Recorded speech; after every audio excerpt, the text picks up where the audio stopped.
이재명 대통령이 분당 아파트를 급매로 내놓는 초강수를 던지면서 부동산 시장과 국힘이 극심한 혼란에 빠졌습니다. 이 대통령이 집을 팔면 다주택을 정리하겠다는 장동혁은 헛소리를 늘어놓고 있고 안철수까지 가세해 어처구니 없는 소리만 늘어놓고 있습니다. 한편 강남 투기꾼들은 모든 것을 포기한 채 물건들을 던져 하락세로 전환했는데 이광수가 전격 등판해 현 상황을 분석합니다. 이재명 대통령이 글을 하나 올렸습니다. 소개 부탁드립니다. 이 기사는 왜 이리 악의적일까요? 시세 차익만 25억이라니. 내가 집을 산 게 1998년이고 새빵살이 전전하다 IMF 때 평생 처음이자 마지막으로 산 집입니다. 아이들 키워내며 젊은 시절을 보낸 집이라 돈보다도 몇 배나 애착 있는 집입니다. 돈 벌려고 산 집도 아니지만 내가 평생 죽어라 전문직으로 일하며 번 돈보다 더 많이 집값이 올라 한편 좋기는 하면서도 뭐 이런 황당한 경우가 있나, 이러면 누가 일하고 싶을까 하여 세상에 죄 짓는 느낌이었습니다. 진짜 솔직한 이야기다. 앞으로 퇴임하면 아이들 흔적과 젊은 시절의 추억을 더듬어가며 죽을 때까지 살고 싶었던 집입니다. 돈 때문에 산 것도 아닌 것처럼 돈 때문에 판 것도 아닙니다. 경제적으로 따지면 이익도 있을 것 같고 부동산 정책 총책임자로서 집 문제를 가지고 정치적 공격거리를 만들어주는 것보다 만인의 모범이 되어야 할 공직자로서의 책임을 다하자 싶어 판 것뿐입니다. 내가 이 집을 그대로 보유했더라면 그건 집값이 오를 것 같거나 누구 말처럼 재개발 이익이 있을 것 같아서가 아니라 내 인생과 아이들의 추억이 묻어있는 애착 인형 같은 것이어서입니다. 개 눈에는 뭐만 보인다는 말이 있습니다. 시세 차익만 25억이라니 그 외에 또 다른 불법 행위 같은 게 있기라도 한다는 것인가요? 내가 부동산 투기라도 했다는 이미지를 씌우고 싶은 것이겠죠. 언론의 자유인이 용인해야 한다고 주장하면 인정은 하겠으나 나를 부동산 투기꾼 취급한 것은 분명 과하다고 생각됩니다. 진짜 솔직한 맞아요. 이야기를 구구절절 올릴 수밖에 없는 이 현실. 네. 하지만 마음이 좀 짜네요. 네, 묵묵히 밀고 갑니다. 네. 그랬더니 또 기사를 제목을 바꿨더라고. 뭐라고요? 바꿨어요? 이렇게 바꿨어. 분당 아파트 내놨다. 부동산 정상화 의지. 이렇게 바꿨어. 이렇게 이제 바로 바꿨습니다. 네. 자, 이렇게 되다 보니까 집 6채를 보여주긴 장동혁이. 저는 근데 솔직히 일단은 제 생각은 장동혁이가 6채를 팔든 안 팔든 12채를 더 챙기는, 나는 솔직히 관심 없거든. 네. 그런데 장동혁은 대통령이 팔면 본인도 팔겠다고 약속을 했으니까. 한 말이 있으니까. 한 말이 있으니까 잠깐 한번 좀 챙겨보고 가겠습니다. 본인이 일단 했던 약속부터 영상으로 보겠습니다. 우리 장 대표님. 진짜 혼자 왔어요. 혼자 왔어요. 여유 있는. 부동산을 가셔야 되는 거 아닌가? 오후에. 오후에. 빨리 집 파십시다 우리 장 대표님. 장 대표님. 집 6채 빨리 파셔야 된다니까요. 팔아야 돼요. 예. 이거 다 주택자 이거 난리 났어요 이거. 끝나고 우리 같이 고기국수. 대통령 팔으면 팔을게요. 대통령 팔으면 팔을게요. 지금 얘기했네. 자, 이거 약속을 했단 말이야. 네. 대통령 팔면 팔게요. 대통령 팔았잖아. 팔았죠. 그럼 이제 장동혁이 입장 내야 될 거 아니야. 네. 페북에 입장을 냈더만요. 자, 장동혁은 페북에다 글을 올려서 대통령은 29억의 분당 아파트 매물로 내놓으셨는데 2억 원도 채 안 되는 제 여의도 오피스텔은 팔려고 내놔도 보러 오시는 분도 안 계시네요.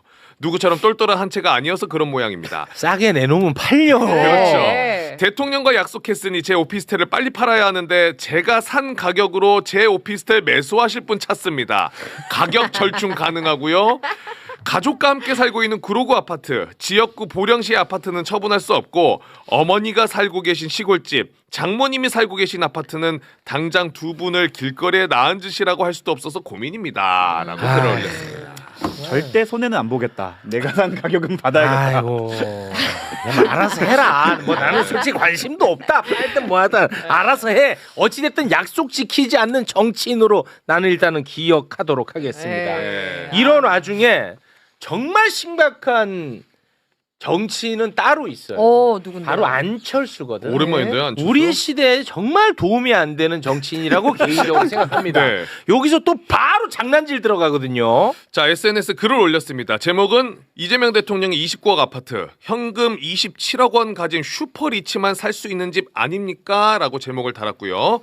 이재명 대통령이 분당 아파트를 29억에 매물로 내놨습니다. 부동산 정상화의 의지를 몸소 보여주겠다고 하나 이는 하나만 알고 둘은 모르는 단견입니다. 이재명 대통령의 29억 아파트는 누구나 아무나 살 수 없습니다. 지난해 10월 15일 대출 규제로 25억 초과 주택은 대출이 최대 2억 원에 그치기 때문에 최소 27억 원의 현금을 갖고 있어야 합니다. 매수자는 극소수의 슈퍼리치에 국한되지 않겠습니까?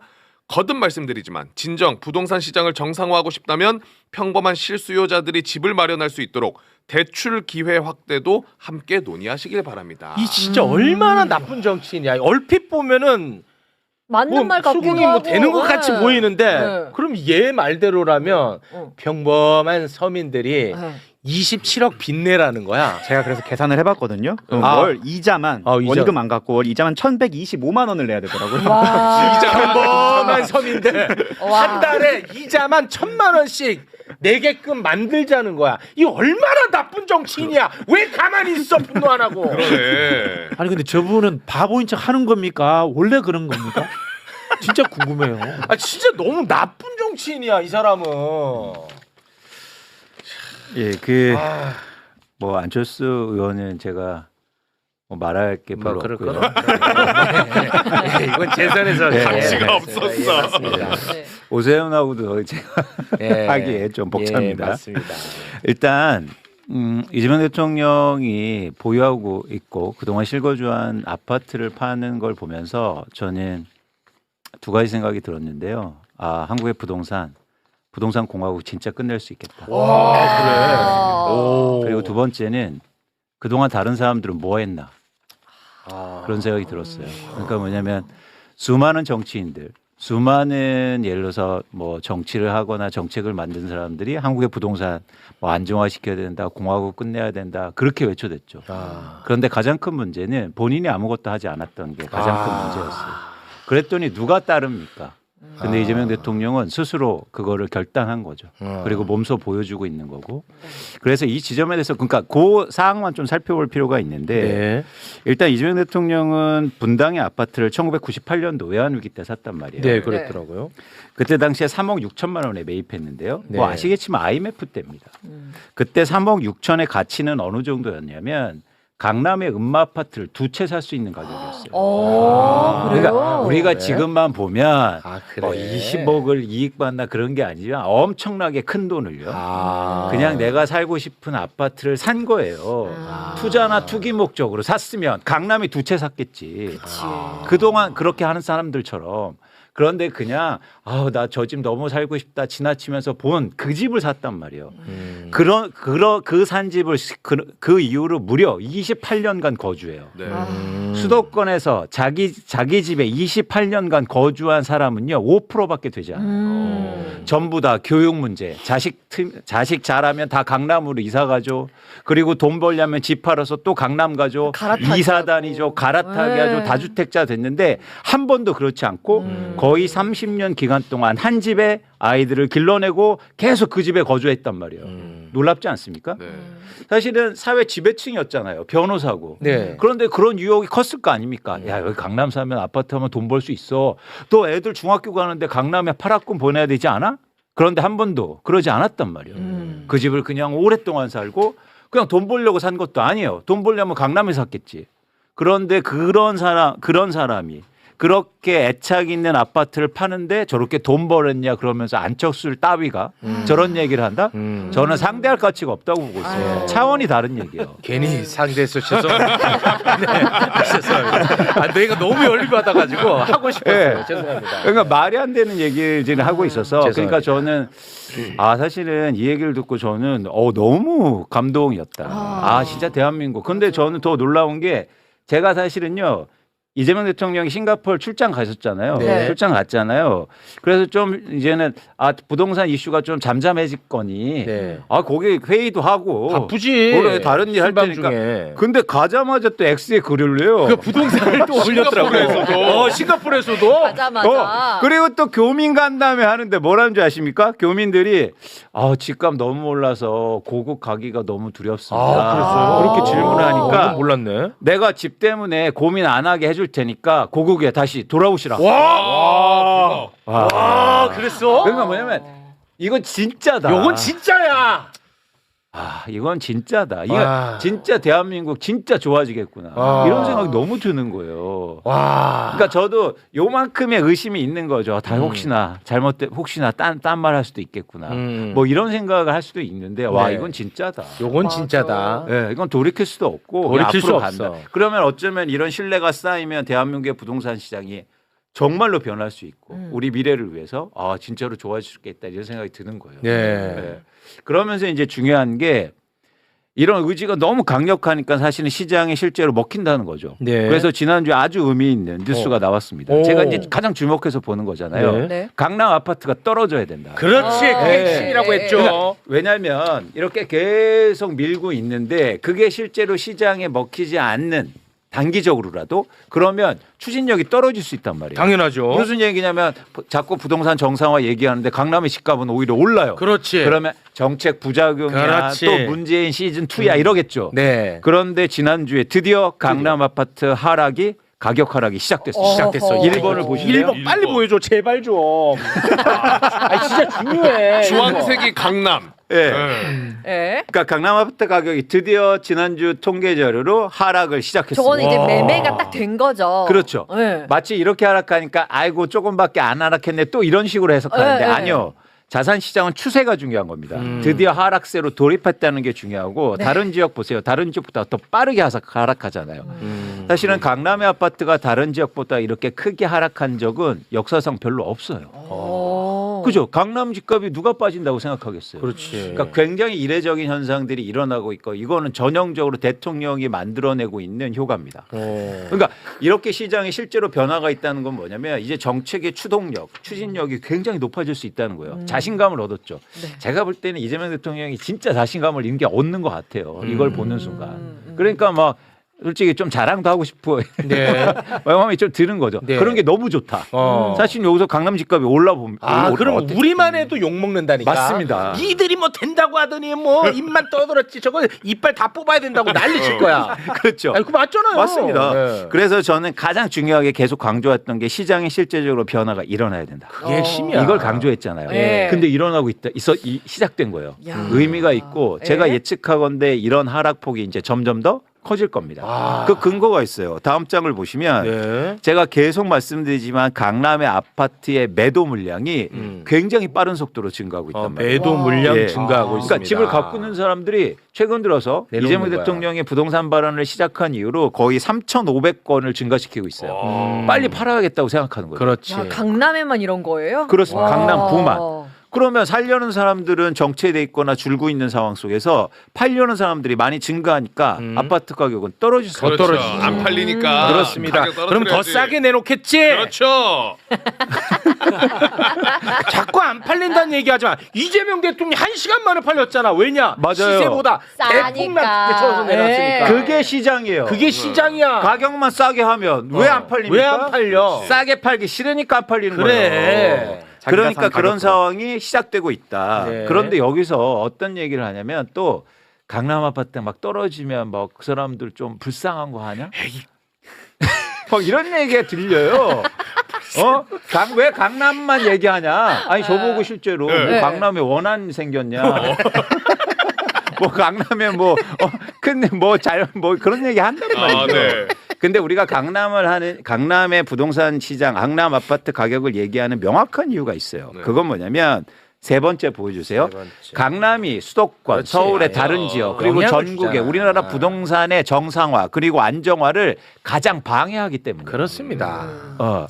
그래서 강남 아파트가 안정되고 강남 아파트 가격이 하락해야 된다는 거죠. 네. 그런데 여러분들이 꼭 아셔야 될 거가 있어요. 강남 아파트가 그럼 얼마큼 빠져야 되느냐 이런 측면뿐만 아니라 네. 강남 아파트는 과연 얼마나 올랐을까? 그런 차원에서 4번을 한번 볼게요. 4번. 이건 강남 도곡동의 렉슬이라는 아파트 단지 26평 아파트의 매매 가격입니다. 얼마예요? 얼마예요 이게? 이게 현재 31억 원인데요. 평당 1억 원이 넘네요. 잘 기울기가 와. 이렇게 그쵸. 커? 여기서 주목할 게 있어요. 뭐냐면 최근 8년 동안 집값이 20억 원이 올랐다고요. 8년 동안 20억이 올랐어? 8년 동안 20억이요. 아. 우리가 모르시겠지만 여러분 강남 집값은요 충격적인 상황 이렇게 폭등했다고요. 제가 이걸 통해서 말씀드리고 싶은 건 뭐냐면 강남 아파트 떨어져도 됩니다. 와. 많이 올랐잖아요. 맞아. 많이 올랐잖아요. 와, 이거 떨어져도 된단 말이에요. 근데 지금 뭐 3, 4억 뭐 2, 3억 떨어졌다고 아이고 큰 폭에 떨어졌네? 아니요. 8년 동안 20억 올랐다고요. 20억이 올랐어. 와. 진짜 많이 올랐다. 와, 뭐 이렇게까지 올라? 놀랍지 않아요? 20억을 벌 수 있는 직종이 있을까요? 와, 아니 근데 어떻게 그러니까 이렇게 놀랍지 않습니까? 이렇기 때문에 모두 다 강남만 사고 싶었고 강남처럼 되고 싶었던 거예요. 아. 이게 한국의 부동산의 문제를 만든 가장 근원적인 문제였던 거예요. 그렇기 때문에 강남의 아파트를 우리가 얘기하는 거고 이런 지역이 예를 들어서 투자로 훨씬 더 많이 보유하고 있고 집값이 많이 올랐다는 거예요. 예. 그런데 생각해 보세요. 지금 일단 이재명 대통령이 이 양도세 중과를 그러니까 하겠다는 거 아닙니까? 그렇습니다. 다주택자에 대해서 얼마나 내는지 한번 볼게요. 예를 들어서 한번 계산해 봤는데 이 아파트를 현재 판다고 할게요. 2017년도에 매수한 뒤에 그다음에 양도차익이 20억 생기지 않았습니까? 20억 챙겼죠. 20억 생겼죠. 여기에 보시면 이거 이제 제가 계산해 본 건데 금액을 우리가 같이 보시자고요. 네. 과연 세금이 얼마나 되는지. 궁금하다. 일단 1가구 1주택자가 8년 동안 실제로 거주하고 보유했어요. 그러면 양도세를 지금 판다고 했을 때 1억 6천만 원밖에 내지 않습니다. 그래. 20억 벌었는데 네. 한 18억 자, 남네. 자, 무슨 얘기를 드리자고 싶으냐면 살 거 다 살고. 그렇죠. 그런데 이 기간 동안 예를 들어서 월급을 연봉을 20억 벌었잖아요.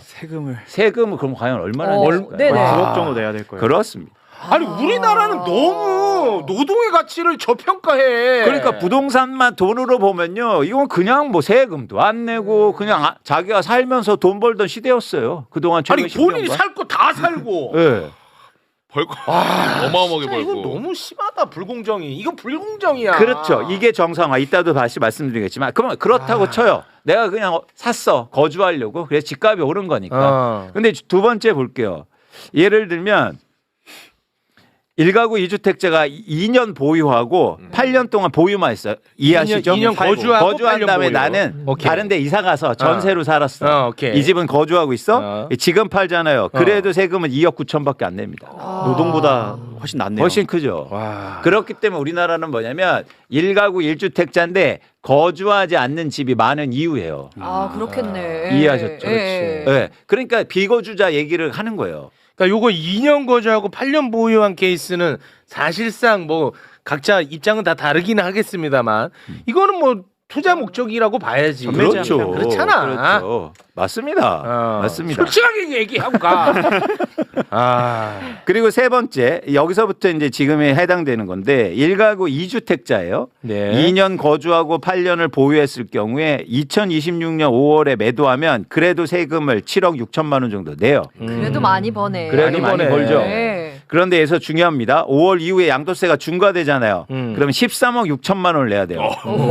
자, 커지죠. 네. 그래서 얼마큼 더 내야 됩니까? 쉽게 말해서 6억을 더 내야 돼요. 두 배 더 내야 되네. 네. 그래서 예를 들어서 2억, 3억 싸게 하는 거는 그래도 돈 남는 거예요. 남는 거야. 이해하셨죠? 그렇지. 최소한 제가 볼 때 5억 싸게 내라. 5억 싸게 내놔야 돼. 그러니까 이제 강남 아파트 값이 한 5, 6억 정도 떨어진다고 봐야겠네. 그러면 어떻게 되냐면 제가 계산하잖아요. 그래서 20% 하락해야 된다. 20%네, 그게. 네. 그래야 제가 볼 때 이거는 공정하다. 그래서 20% 전 떨어지면 사실은 오히려 돈 버는 거다. 그거. 네. 그런 얘기를 계속 드리는 겁니다. 오케이, 이제 정확하게 알겠습니다. 그렇죠. 그래서 이걸 통해서 말씀드리고 싶은 게 이제 그거예요. 뭐 강남의 아파트에 떨어지니까 아유 그 사람들 아니요. 그 사람들 걱정할 필요가 없으세요. 걱정 좀 그만해. 걱정. 네. 이미 그 많이 사람 걱정을 올랐으니까. 예. 엄청나게 올랐다. 네. 엄청나게. 재벌 걱정, 연예인 걱정하는 거네. 네, 그러니까. 그리고 투자에 실패한 거지. 그 분들이 뭐 다른 걸 했다가 뭐 좋은 일을 했다 그런 게 아니잖아요. 사실 네. 국가 재정에 도움이 하나도 안 되는 그냥 부동산 갖고 있었던 것뿐인 거니까. 그렇습니다. 네. 그래서 우리가 이제 오늘 말씀드리고 싶은 게 있어요. 이제 대통령도 그리고 많은 사람들이 이제 한국의 부동산 정상화 그리고 안정화를 얘기하는데 이건 뭘까? 아까 누구 안철수 같은 사람이 나오니까 그래요. 예를 들어서 안철수가 나와서 부동산 안정은 무주택자가 집을 살 수 있게 해주는 거지. 이런 순간 갑자기 혼란스럽단 말이에요. 맞아. 그러면 대출 많이 해주는 게 안정화 아닐까? 27억 대출. 그렇죠.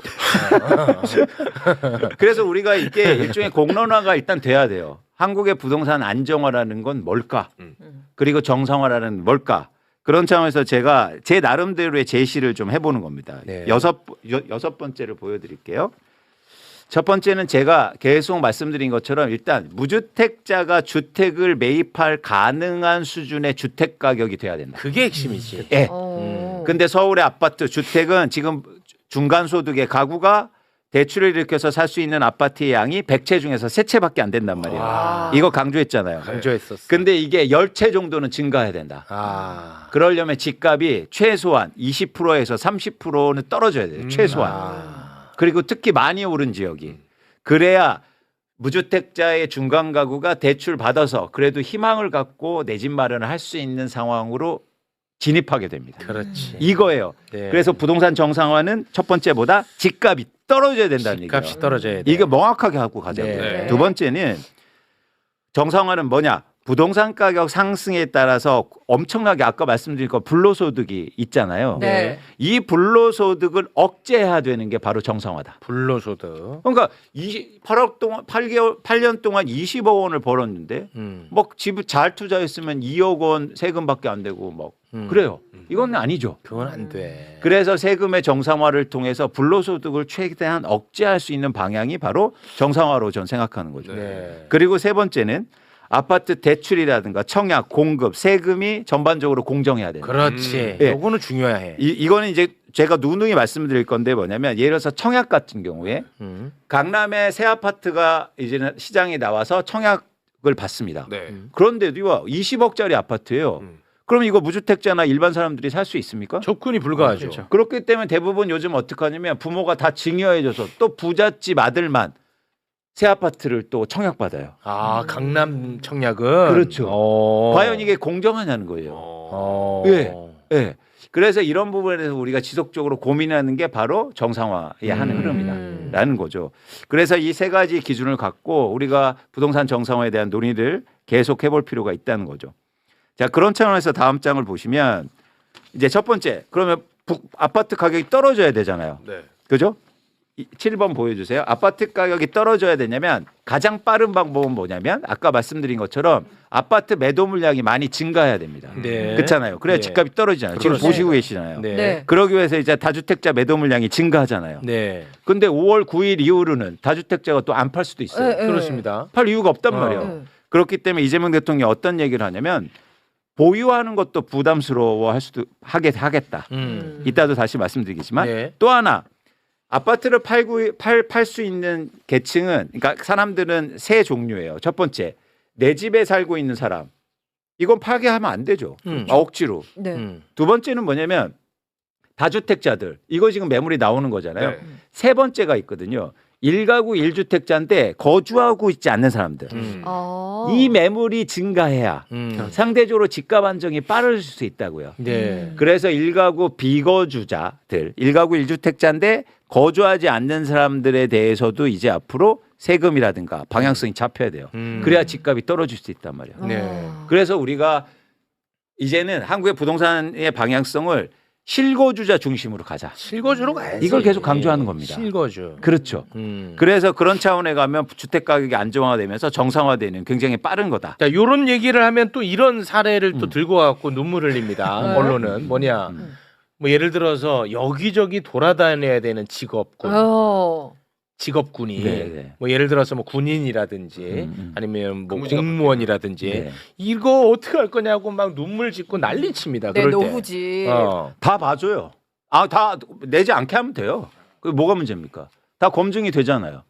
그거는 가능해. 네. 그러니까 그런 사람들 예외. 당연히 예외죠. 해주면 당연 된다. 어쩔 수 없이 돌아다니고 막 힘들게 오히려 일하는데 당연히 배려해 줘야 됩니다. 그건 돼. 우리나라가요 데이터가 엄청 많기 때문에 그런 거 다 구별해낼 수 있어요. 오케이. 예? 네. 그런데 막 그렇게 허위로 막 그 지역에서 일한다고 하고 맨날 밤에 와서 여기서 빵 사 먹어.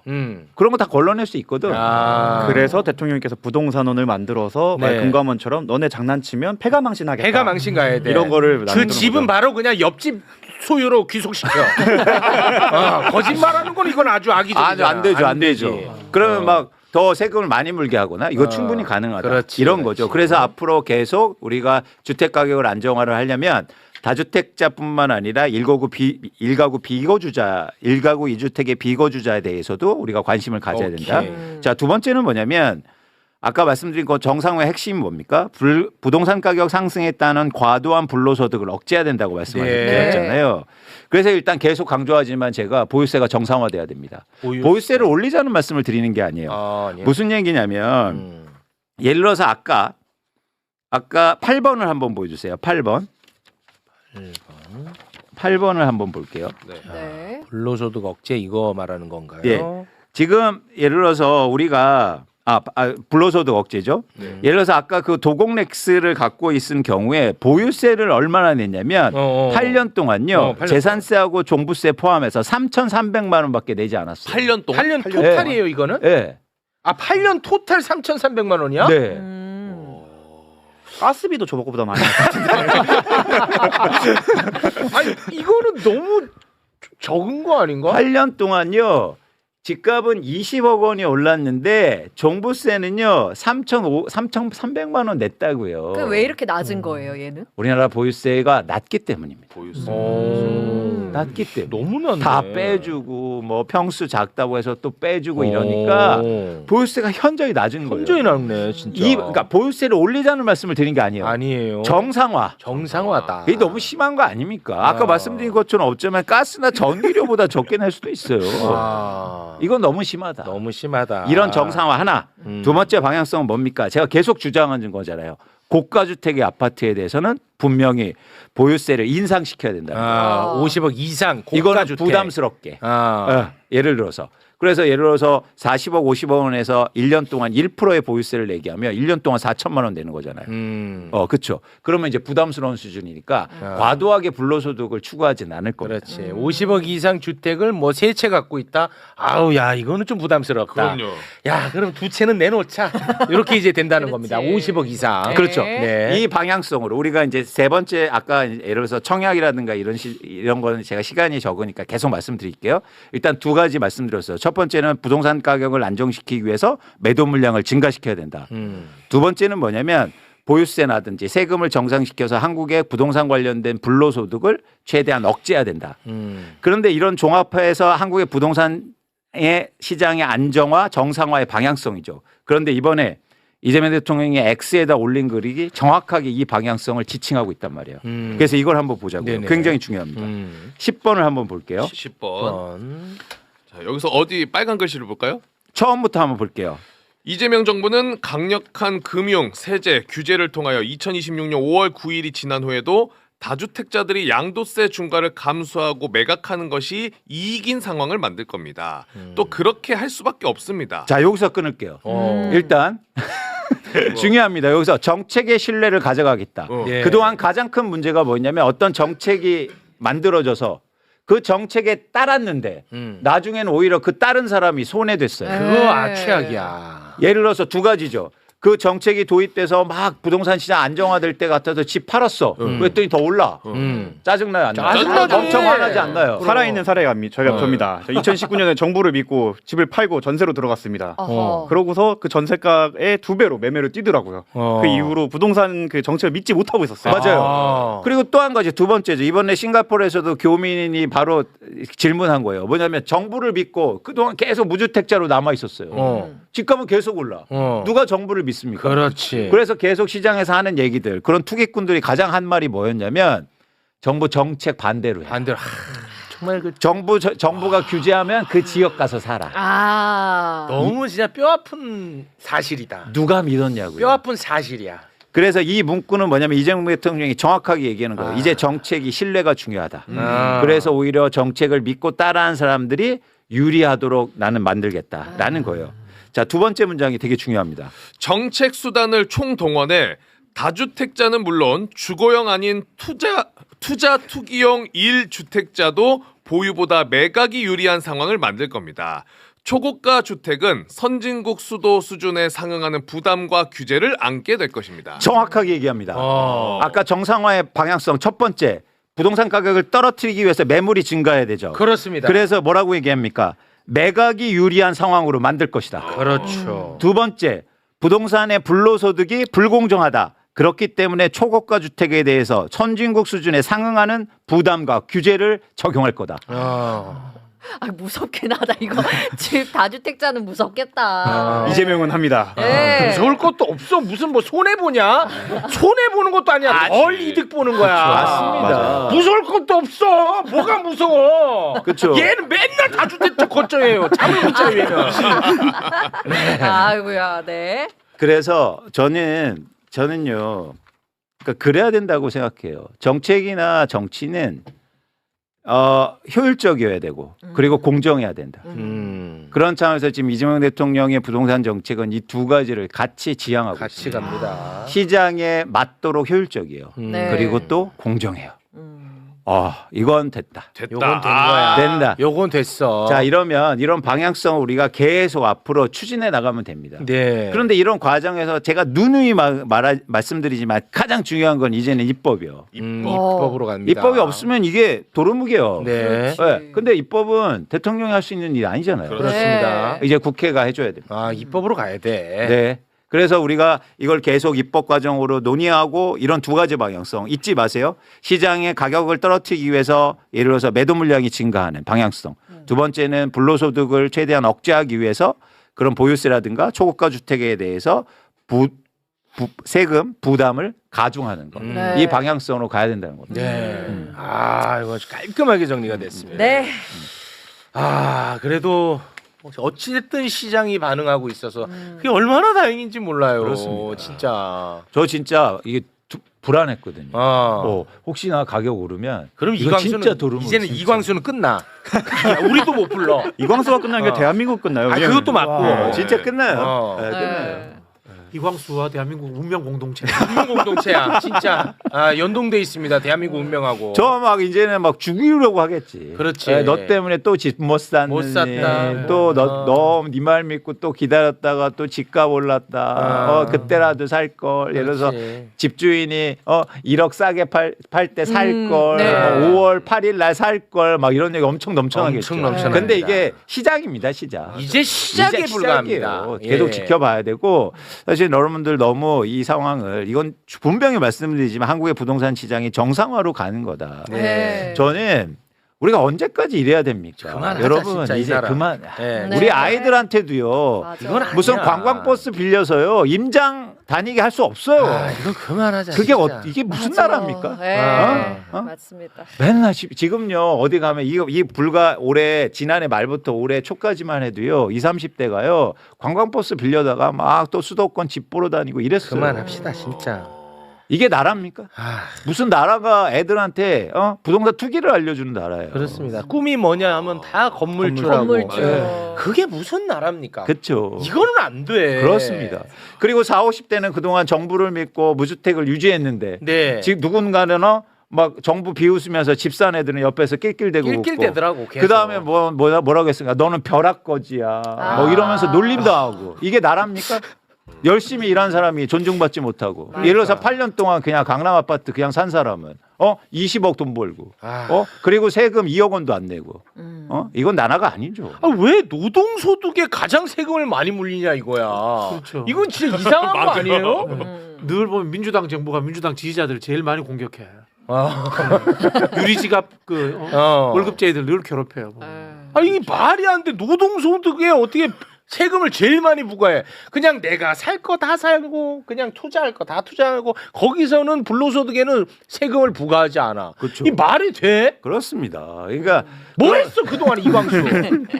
아니 똑똑한 사람들이 이런 거에 대해서 목소리를 냈어야지.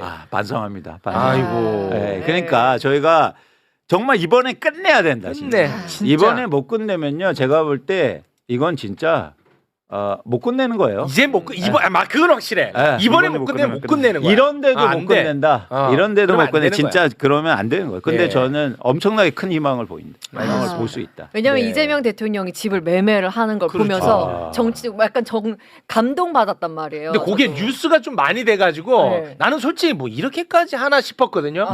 근데 그 뉴스가 워낙 많이 돼서 그게 엄청나게 메시지가 큰 것 같아. 그렇죠. 정부 정책 홍보 효과가 엄청난 거죠. 진짜 크더라고. 거기에 장동혁이 한 스푼 더 얹혀주고. 맞아요. 그래서 이렇게 사람들도 얘기한 거잖아요. 대통령도 팔았대. 네. 그렇죠. 예? 근데 왜 안 자, 파냐, 혹은 왜 안 사냐, 네. 뭐 이런 말이 안 그 되는 정도로 거죠. 정리하고 장동혁이 왜냐하면 진짜 팔아라. 예, 지금 이제 미국, 이스라엘, 이란으로 가야 되는데 한 말씀만 더 드릴게요. 중요한 거다. 출연자 지금 화나고 있습니다. 아니, 그러니까 이란 때문에 주식시장 걱정을 사람들이 걱정 많이 해. 하시잖아요. 내일이 안 왔으면 좋겠어. 예, 그런데 지금 일본 니케이 지수가 1.6% 정도 하락하고 있어서 근데 크게 큰 폭의 영향은 덜 받을 거다는 일단 전망을 하고 되게 좋은 소식은 뭐냐면 네네. 2월 한 달간 반도체 우리 수출이요.